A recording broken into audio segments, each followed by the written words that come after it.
Indigo paints IPO. Let's begin. सबसे पहले industry analysis.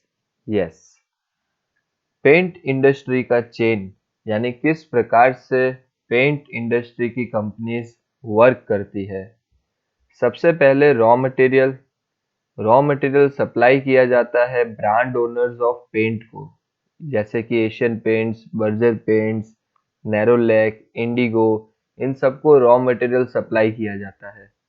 अब या तो ये कॉन्ट्रैक्ट मैन्युफैक्चरिंग करवाते हैं, यानी कि आउटसोर्स करके पेंट्स को डेवलप करवाते हैं, या फिर ये खुद के ही वेयरहाउस, खुद की ही फैक्ट्री के अंदर पेंट्स को डेवलप करते हैं।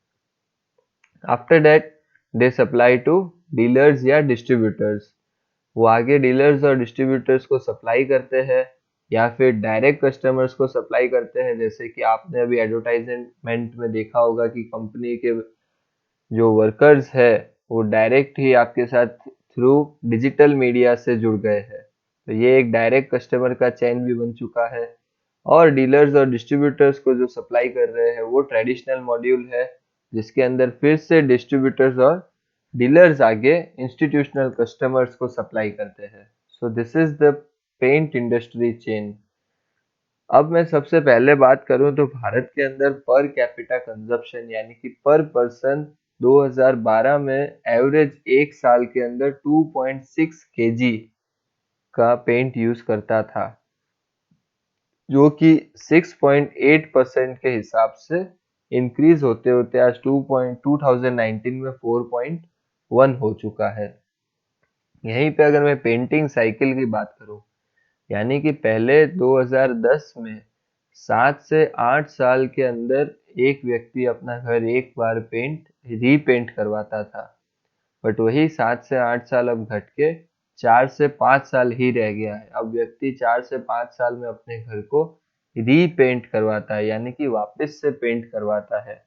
इसकी वजह से मार्केट में पेंट कंपनीज की डिमांड इंक्रीज हो गई है। नाउ पेंटिंग का सिनेरियो, यहाँ के इस सेक्टर के अंदर ओनली 22% मार्केट जो है वो फ्रेश पेंटिंग का है, यानी कि नए रूप से पेंटिंग करना। बाकी 78% मार्केट जो है वो रीपेंटिंग का ही है। जहाँ पहले से पेंट हुआ है वहां वापस करना, उसका मार्केट 78% है। पेंट इंडस्ट्री का ऑर्गेनाइज्ड मार्केट 67% है। यहाँ आज भारत में 4 या 5 ब्रांड ऐसे हैं जो कि लीडर है, उन्हीं के ऊपर 67% का मार्केट चल रहा है। बाकी 33% unorganised sectors, non branded segments का है। सेगमेंट वाइज अगर ग्रोथ देखें, पेंट इंडस्ट्री में दो प्रकार के पेंट्स है। फर्स्ट इज डेकोरेटिव और second is industrial. Decorative paints की अगर बात करें, जो कि ज्यादातर रेजिडेंशियल घरों में देखी जाती है, तो 2014 से 2019 देखे तो डेकोरेटिव पेंट्स की जो रेवेन्यू वाइज ग्रोथ है वो 11.5% रही है। इंडस्ट्रियल की 9.5% रही है। अब वही इंक्रीज होके 2019 से फोरकास्ट किया जाता है कि भाई अब 11% जो थी वो अब इंक्रीज होके 13% से रेवेन्यू इंक्रीज होगी।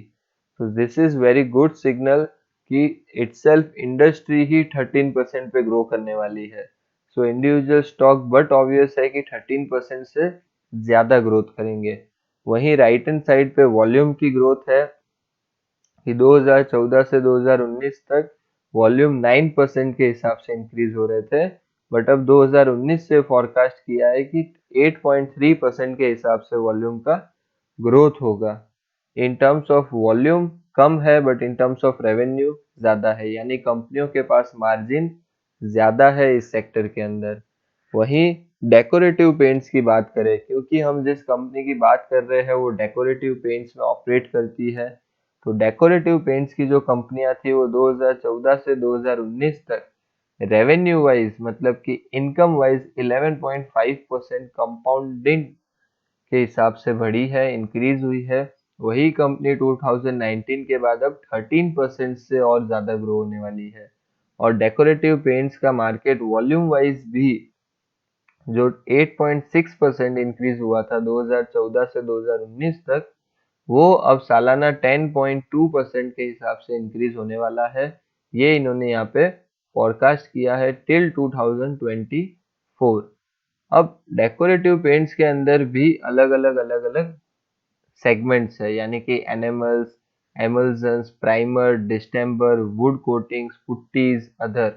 तो सबसे ज्यादा अगर किसी में ग्रोथ है वो तो एनिमल्स और एमल्सन्स के अंदर है, जो कि 2014 से 19 में 13.6% थे, लेकिन अब 14.2% की फोरकास्ट की गई है।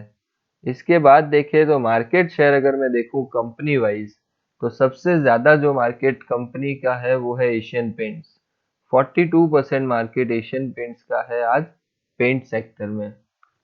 आफ्टर डेट बर्जर पेंट, फिर कंसाई नेरोलैक है, एक्जो नोबल है, और उसके बाद है इंडिगो पेंट्स। इंडिगो पेंट्स का अभी मार्केट सेगमेंट ओनली 2% ही है, because it is a small cap company, because इनका साइज काफी छोटा है।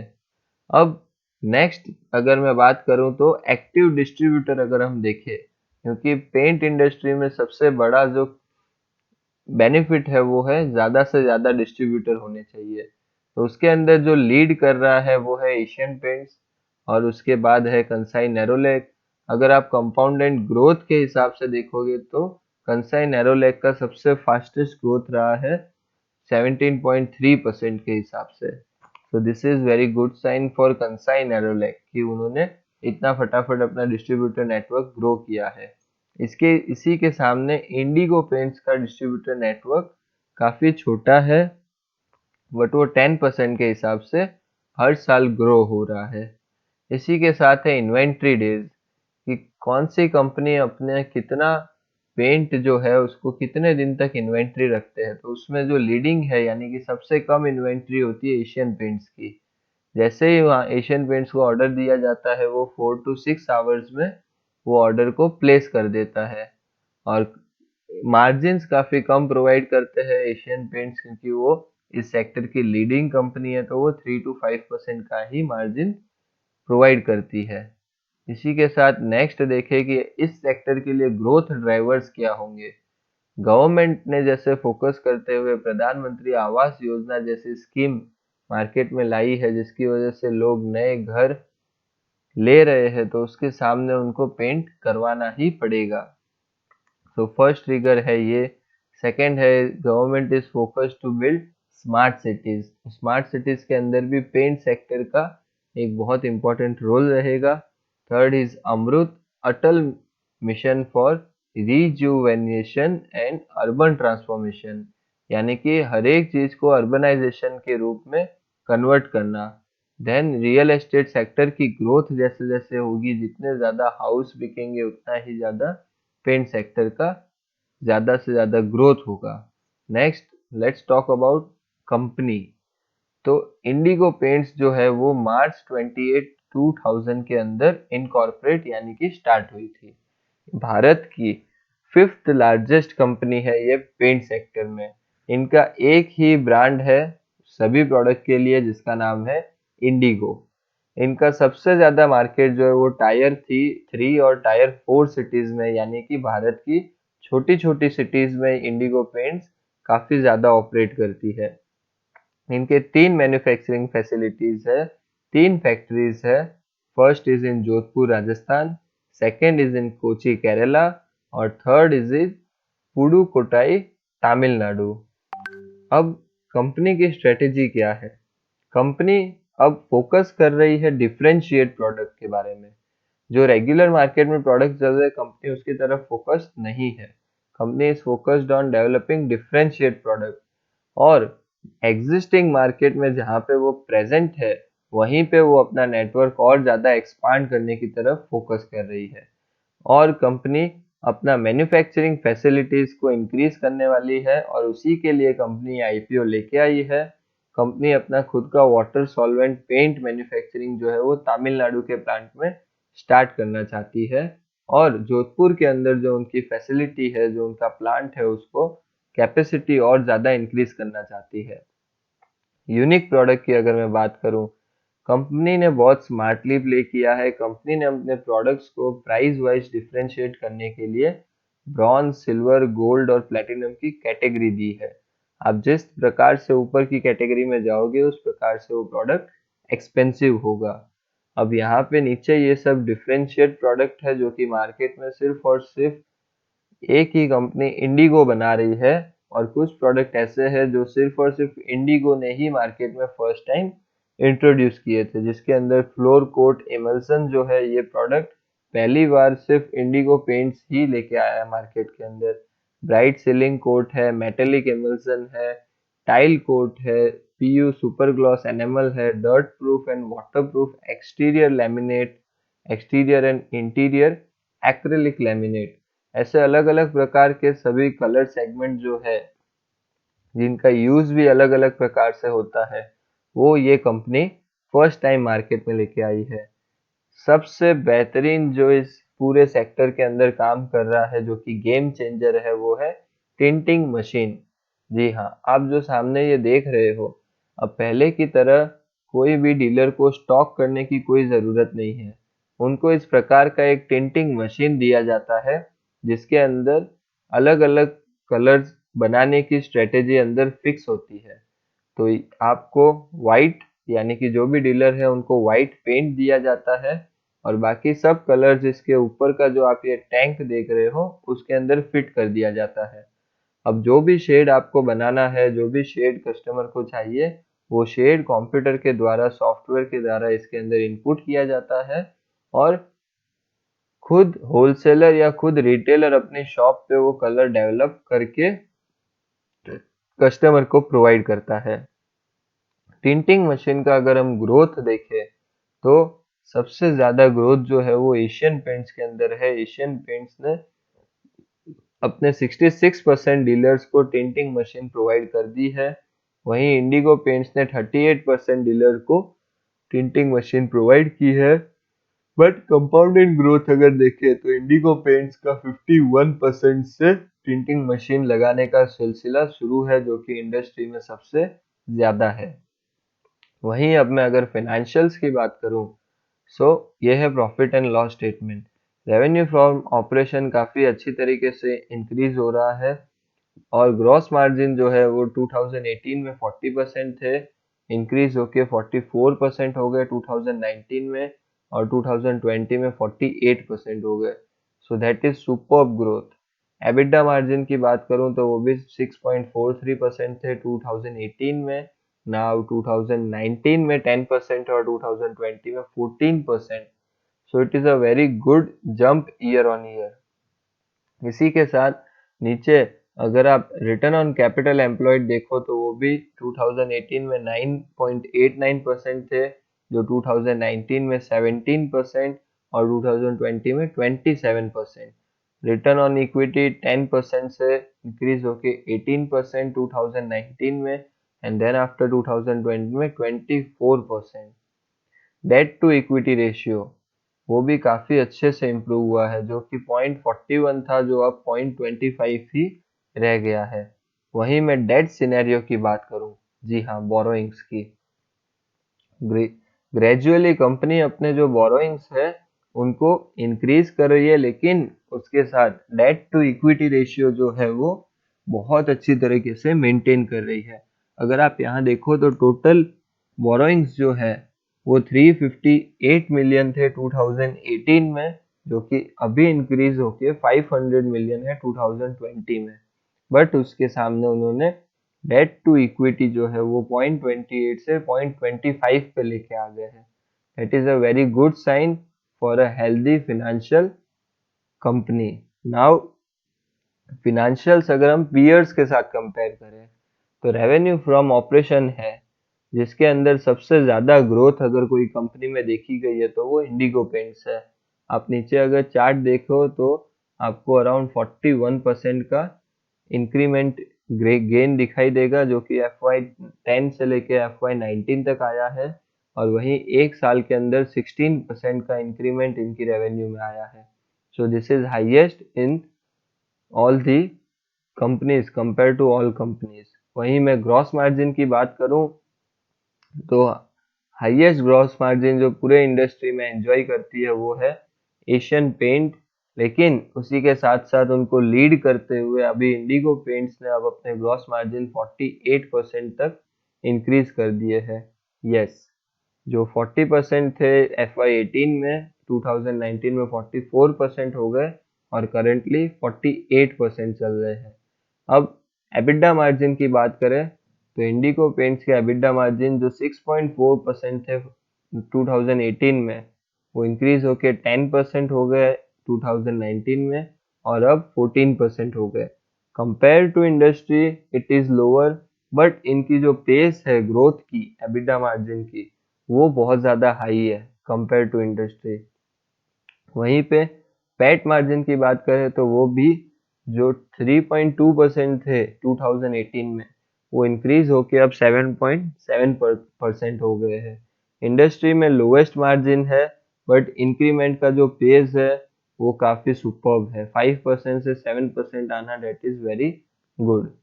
इसी के साथ नेक्स्ट है कि वाई मार्जिन्स आर लोअर, क्यों इनके पैट मार्जिन्स लो है। उसके दो महत्वपूर्ण कारण है। पहला है इनका फ्रेट एंड फॉरवर्डिंग का जो एक्सपेंस है वो इंडस्ट्री में सबसे ज़्यादा है। इनका 10% है कंपेयर टू इंडस्ट्री जहाँ पे 6 to 5% का रेशियो चल रहा है। सेकेंड, इन लोग का जो दूसरा एक्सपेंस है वो है एडवर्टाइजमेंट एंड सेल्स प्रमोशन का। जी हाँ, compare to industry Indigo paints अपना सबसे ज़्यादा एडवर्टाइजमेंट का एक्सपेंस बेयर करती है। अराउंड 12.7% वो अपने रेवेन्यू का एडवर्टाइजमेंट के ऊपर एक्सपेंस करती है। इसकी वजह से इनके मार्जिन्स लो आ रहे हैं। रिटर्न ऑन इक्विटी देखें तो इंडिगो पेंट्स का जो 10% था FY18 में, वो अब 24% हो गया है। So they are growing at a very fast pace compare to industry. Same return on capital employed अगर आप देखो तो इंडिगो पेंट्स जो 9.9% में था FY18 में, वो अब 27.5% हो गया है। सो फिनेंशियल्स आर वेरी गुड। और फिनांस की अगर कॉस्ट देखो तो वो भी 1.13% जो FY18 में थी, वो अब डिक्रीज होके 0.90% हो गई है। So this is a very good sign. Valuations की अगर मैं बात करूं तो company price to book value पे खुद की वैल्यूएशन 30.28 के मल्टीपल पे लेके आ रही है। इंडस्ट्री के जो लीडर्स हैं उनकी वैल्यूएशन 23.2 और बर्जर पेंट्स जो है वो 26.90 पे है। तो बट ऑब्वियस है कंपनी के वैल्यूएशन महंगे हैं। पी के हिसाब से भी इंडस्ट्री का एवरेज जो पी है वो 100 चल रहा है, बट करंट मार्केट प्राइस जो कंपनी डिमांड कर रही है उसके हिसाब से कंपनी का पी 142 है। But because it is a fastest growing company in the industry, इसी की वजह से इनके वैल्यूएशंस ये लोग हाई प्रिटेंड कर रहे हैं। ऑब्जेक्टिव क्या है इस आईपीओ को लाने का? क्योंकि वो अपनी तमिलनाडु वाली जो फैसिलिटी है वहाँ पे कैपेसिटी एक्सपांड करना चाहते हैं। सेकेंड, उन्हें और ज़्यादा टिंटिंग मशीन्स और गाइनो शेकर्स मशीन्स परचेज करनी है। और उन्होंने जो भी बोरोइंग की है, जो भी पैसे उधार पे लिए हैं, वो उन्हें वापस चुकाने हैं। तो डेट पे करने के लिए ये आईपीओ लेके आए हैं। अब आईपीओ की डिटेल्स कुछ इस प्रकार है कि ये आईपीओ जनवरी 20 2020 को ओपन हो गया है। जनवरी 22 2021 को ये क्लोज हो जाएगा। 10 रुपीज की इसकी फेस वैल्यू है। आईपीओ का प्राइस 1488 to 1490 रखा गया है। मार्केट लॉट 10 शेयर यानी कि 10 शेयर्स आप एक बार में मिनिमम अप्लाई कर सकते हो। इसके अंदर इशू साइज जो टोटल है वो 1176 करोड़ का है, जिसके अंदर फ्रेश इशू जो है वो 300 करोड़ का है। ये आईपीओ 20 तारीख को ओपन हो रहा है, 22 को क्लोज होगा। 28 तारीख यानी कि 28 डेट को आपको शेयर्स अलॉट होंगे, और अगर अलॉट नहीं हुए तो 29 डेट को आपको फंड रिफंड हो जाएंगे। शेयर्स आपके अकाउंट में 1 तारीख को क्रेडिट होंगे और आईपीओ 2 तारीख को लिस्ट हो जाएगा। मिनिमम आप इसके अंदर एक लॉट लगाओगे तो 14,900 का होगा। मैक्सिमम एक रिटेल इन्वेस्टर इसके अंदर 13 लॉट के लिए इन्वेस्ट कर सकता है, जिसका इन्वेस्टमेंट अमाउंट 1,93,700 है। इस आईपीओ के लिए मेरा सब्सक्राइब ही रहेगा। Valuations are high, I know, but it is a growing company और ये एक ओलिगोपॉली टाइप का मार्केट है जहां पे काफी कम कंपनीज है जो कि मार्केट में लीड कर रही है। So this was Indigo IPO.